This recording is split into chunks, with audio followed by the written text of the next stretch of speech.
Le point de vue sur Liège depuis la citadelle, ça nous a paru un bon endroit pour vous parler d'un rendez-vous hebdomadaire qu'on va vous proposer. Rendez-vous consacré au chantier du tram, consacré aux avancées du chantier du tram. On va vous faire découvrir tout ce qui participe à l'arrivée de ce transport en commun particulier en cité ardente. Alors pour rappel, le tram de Liège, il partira de là-bas, tout au bout, du côté de Sclessin, pour traverser la ville, tout au long de la ville, et arriver là-bas, à Corommeuse, un parcours d'environ 12 km.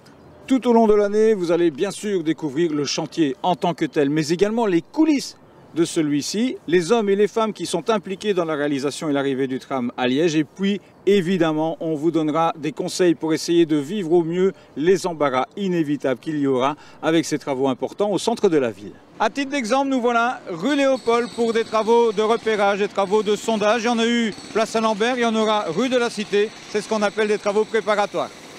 Nous ouvrons les surfaces pour vérifier si les informations dont nous disposons sur les différents plans sont bien exactes et ça nous permet également de préciser un certain nombre d'éléments en vue de réaliser par la suite les travaux.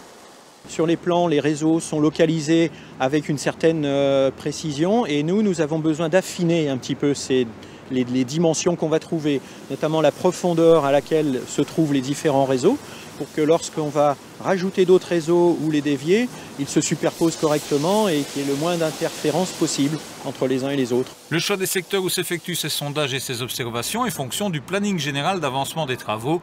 Voilà pourquoi c'est dans cette partie de la ville que les équipes travaillent actuellement, de Saint-Lambert à la rue de la Cité en passant par la rue Léopold.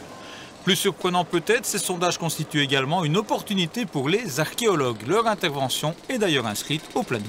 Il y a un certain nombre de zones qui ont été identifiées par les services de la ville comme potentiellement riches en éléments historiques.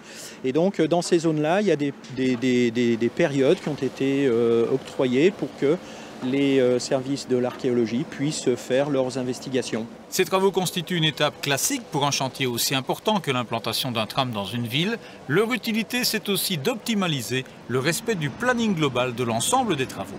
Sans cette étape, eh bien, on a le risque effectivement de tomber sur des choses qui n'étaient pas prévues. Donc c'est une façon de sécuriser, on va dire, la planification du projet et de s'assurer qu'au moment où les équipes spécialisées dans la construction de l'infrastructure interviendront, eh bien, n'auront pas ces aléas-là et pourront dérouler leurs travaux sans obstacle. La rue Léopold sera réduite à une voie dans chaque sens de circulation jusqu'au 13 mai prochain. Voilà, le rendez-vous est pris à partir du mois de mai. On se retrouve chaque semaine pour suivre l'évolution du chantier.